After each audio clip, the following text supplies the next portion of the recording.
Hello friends, welcome back to new quantum classes and today's topic is 10th class chemistry chapter first chemical reaction and equations।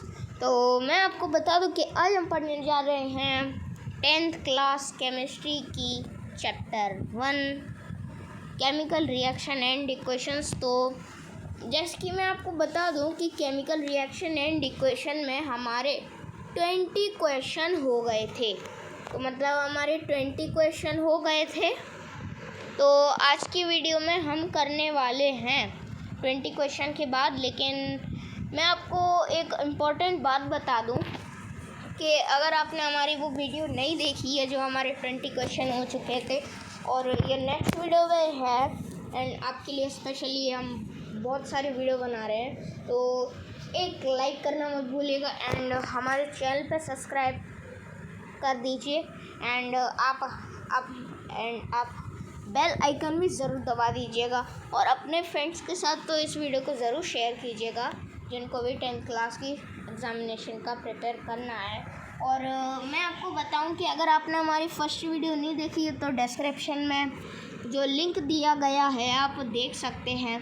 तो मैं आपको बताऊं बिना कोई देरी किए करते हैं स्टार्ट। चलिए, तो अर्लियर वीडियो में मैंने 20 क्वेश्चन को इंक्लूड किया था, वो ऑप्शनल क्वेश्चन थे।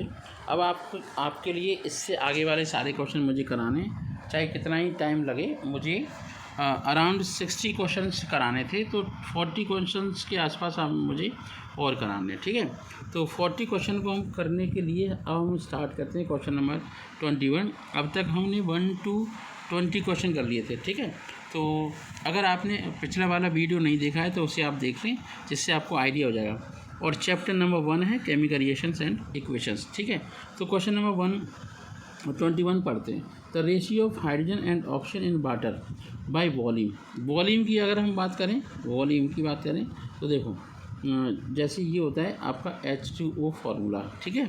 तो ये जो आपका फार्मूला है वह हाइड्रोजन एंड ऑक्सीजन का वॉल्यूम अगर हम देखते हैं तो जैसे आपका ऑक्सीजन है और ये आपका हाइड्रोजन है, ठीक है। चलिए, ठीक है। तो इसके केस में अगर हम रेशियो देखेंगे H2O का मोल, अगर हम मास के अकॉर्डिंग देखें तो ये आपका होगा 1:8 का। कैसा होगा? 1:8 का। लेकिन अगर हम यहाँ देखते हैं क्या, जैसे H2, ठीक है, प्लस O2, ठीक है, और गिव्स 2H2O, ठीक है। इस उसमें पूछ रहा है कि क्या वॉल्यूम रहेगा, तो इसमें वॉल्यूम रहेगा 1:2, ठीक है। तो option number first is correct answer, ठीक है। क्वेश्चन नंबर 22 हम देखते हैं। क्वेश्चन नंबर 22 के अंदर ये पूछा गया है कि in a chemical reaction between sulphuric acid and barium chloride. तो सल्फ्यूरिक एसिड का फॉर्मूला सबको मालूम है, वो है आपका H2SO4, ठीक है। अब है बेरियम क्लोराइड BaCl2, ये फार्मूला होता है। मैंने केमिकल रिएक्शन लिख दी, तो ये हो जाएगा BaSO4 प्लस 2HCl। बात समझ में आई? BaSO4 प्लस 2HCl, तो ये कंपाउंड बनेगा। अब वो पूछ रहा है barium chloride solution the white precipitate formed are of.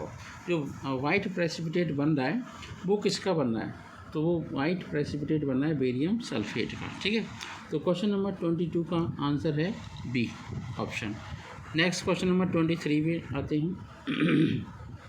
Question number 23 में अगर हम देखते हैं तो ये आपका, हाँ ठीक है, चलिए। हाँ, क्वेश्चन नंबर 23। तो the respiration process during the glucose undergoes slow combustion by combining with a oxygen. तो ये आपकी रेस्पिरेशन है। क्या है रेस्पिरेशन? रेस्पिरेशन में होता क्या है कि आपकी एनर्जी रिलीज होती है C6H12O6, ठीक है, C6H12O6, ठीक है। तो इसमें आपकी ऑक्सीजन रिएक्ट करेगी, 6 ऑक्सीजन रिएक्शन करेगा, तो बनेगा आपका 6CO2, क्या बनेगा 6CO2 और 6 ही H2O बनेंगे मॉलिक्यूल और प्लस हीट, ठीक है। 38 ATP बनते हैं एडेनोसिन ट्राइफॉस्फेट के, जिसे हम एनर्जी कहते हैं, ठीक है। तो ये आपकी कैसी रिएक्शन है, ये आपकी है एक्सोथर्मिक प्रोसेस। कैसी प्रोसेस है, एक्सोथर्मिक प्रोसेस, ठीक है। चलिए अब हम नेक्स्ट क्वेश्चन पे आते हैं 24 पर। यहाँ पर कुछ रिलेशन बताया गया है, यहाँ पर कुछ रिलेशन बताया गया। वो ये कह रहे हैं 3 बीकर्स, 3 बीकर हमने ले लिए। उन बीकर्स के नाम क्या है, XYZ, ठीक है।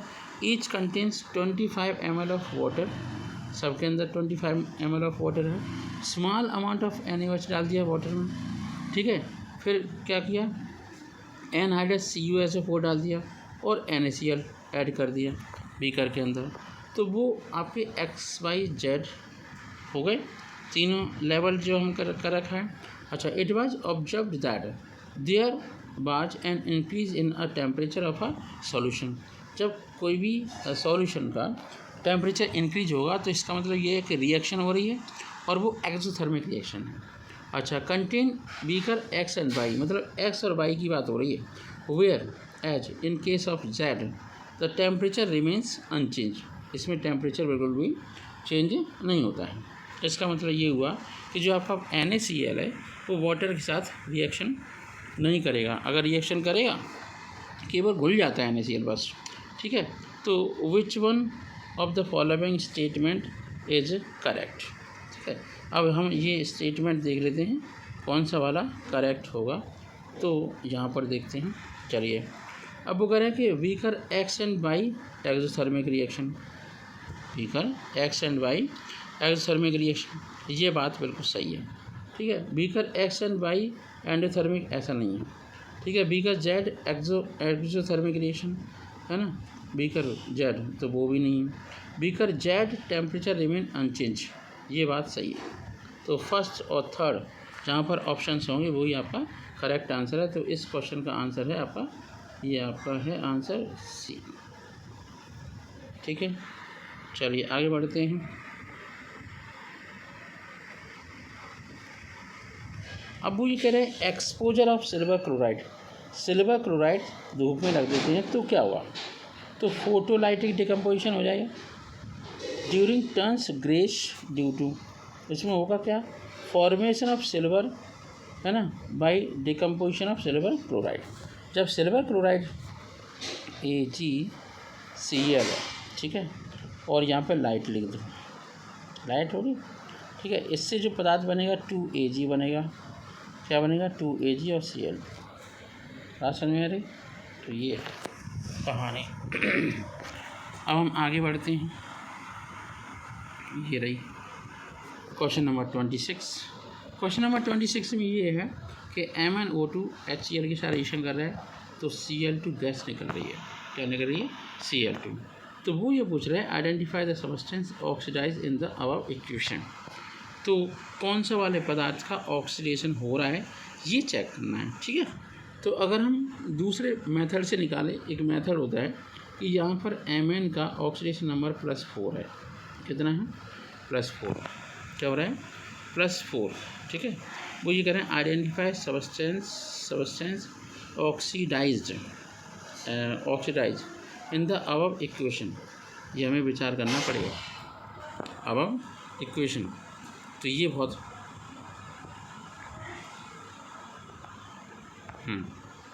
तो ये हमें बहुत ज़्यादा अच्छे से एक्सपीरियंस देखना पड़ेगा। तो Mn+4 में है और यहाँ पर अगर हम Mn देखें तो ये Mn+2 में हो गया। तो इस पदार्थ का तो रिडक्शन हो गया, क्या हो गया, रिडक्शन। ये को सही है, सही नहीं है, गलत है। तो ये आपका रिडक्शन हो गया। अच्छा, अब जो आपका HCl था उसमें Cl- था और वो अब कन्वर्ट हो गया Cl+ में, यहाँ पे ऑक्सीडेशन नंबर बढ़ गया, ठीक है। या हम ऐसे कह सकते हैं, यहाँ पर HCl में से हाइड्रोजन निकल रहा है। जब HCl में से हाइड्रोजन निकलेगा तो उसका ऑक्सीडेशन हो जाएगा। और MnO2 में से है ना, 2 ऑक्सीजन है, उनमें से एक ऑक्सीजन के बराबर उसका चार्ज कम हो रहा है, ठीक है। तो इसलिए ऑप्शन होगा बी सही answer, option B is correct answer यहाँ पे, ठीक है। तो ये इसका क्या हो रहा है, अगर identify substance oxidise in the oxidation, तो HCl का ऑक्सीडेशन हो रहा है, ठीक है। आगे बढ़ते हैं।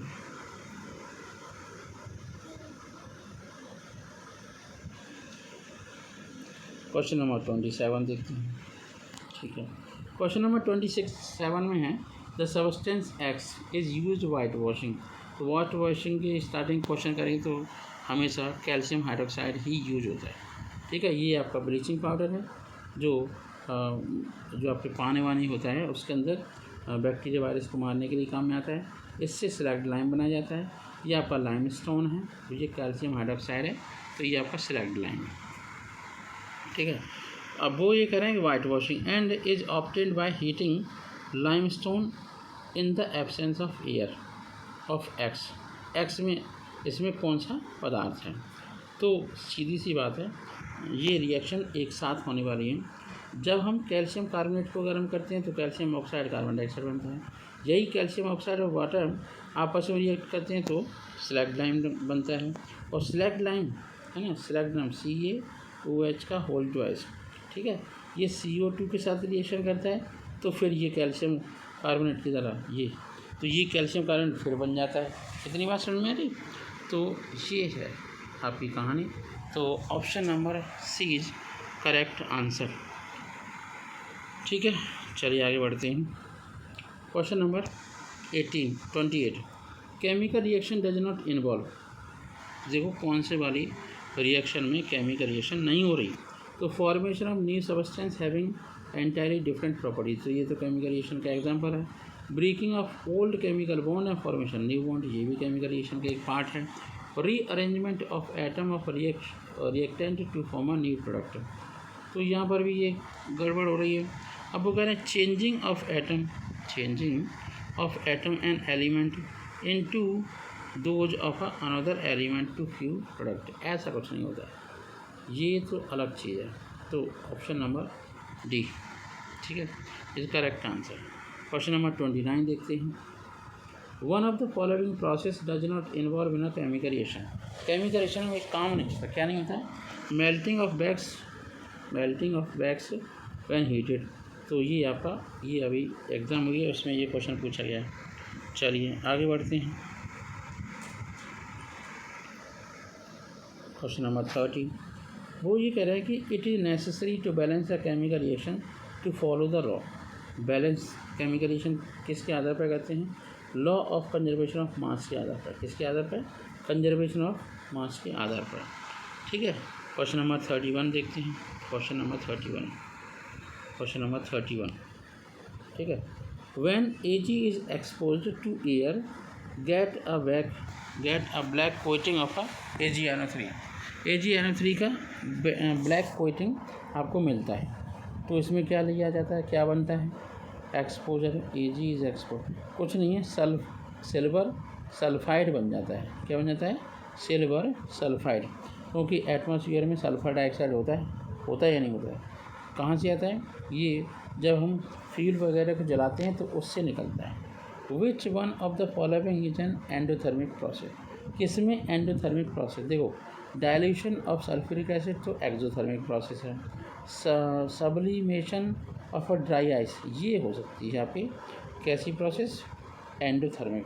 कंडेंसेशन ऑफ वाटर वेपर तो गर्म से ठंडा, तो इसमें तो एनर्जी निकलेगी। रेस्पिरेशन इन ह्यूमन बीइंग, इसमें भी एनर्जी निकलेगी। तो केवल B option is a correct answer of 32 question, ठीक है। 32 क्वेश्चन हो गए। चलिए हम यहाँ पे आ जाते हैं।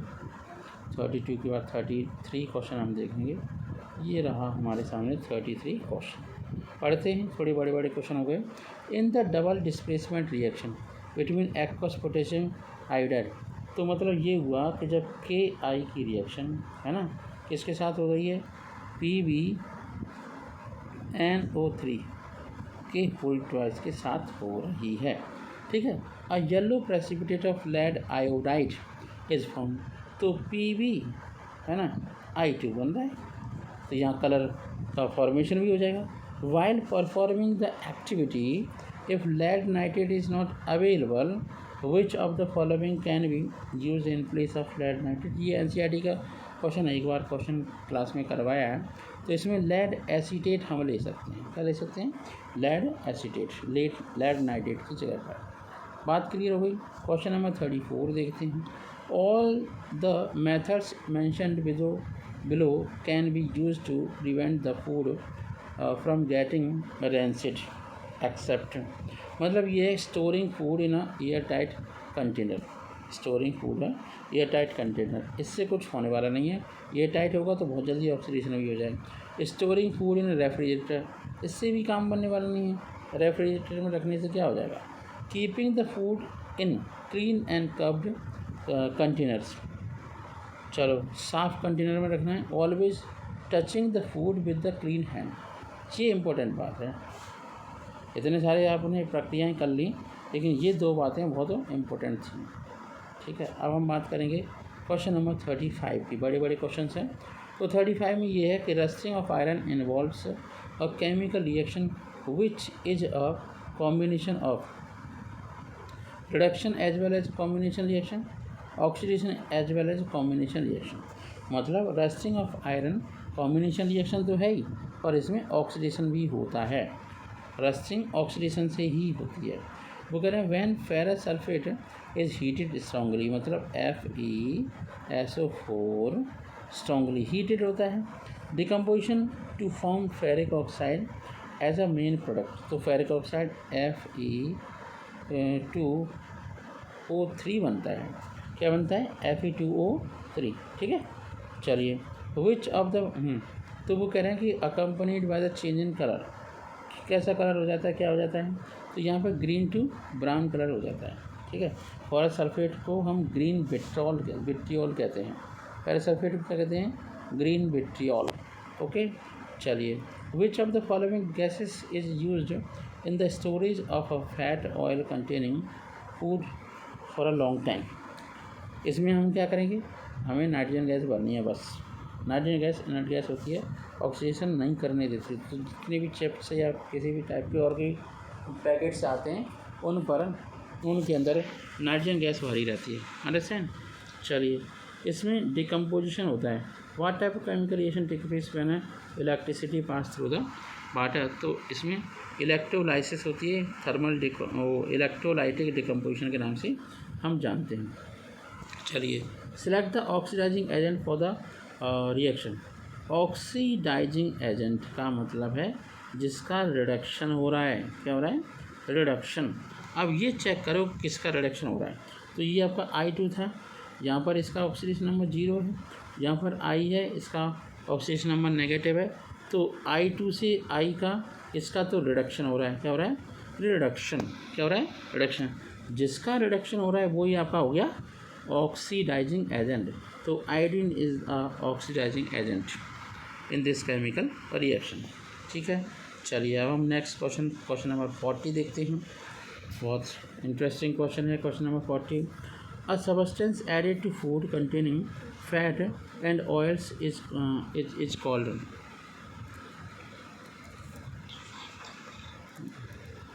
तो वो कह रहे हैं substance added to food containing fats and oil is called. Fat oil जिसके अंदर होता है उसे हम क्या बोलेंगे, उसे हम एंटीऑक्सीडेंट कहेंगे एडेड टू। क्यों, रेंसिडिटी से प्रिवेंशन के लिए। देखिए बच्चों, आज के लिए 40 क्वेश्चन मैंने करवा दिए। बचे हुए इस फर्स्ट चैप्टर के क्वेश्चन मैं नेक्स्ट टाइम वीडियो बनाऊंगा, उसमें इंक्लूड कर दूंगा और मैं आपको लिंक दे दूंगा इन दोनों वीडियो की।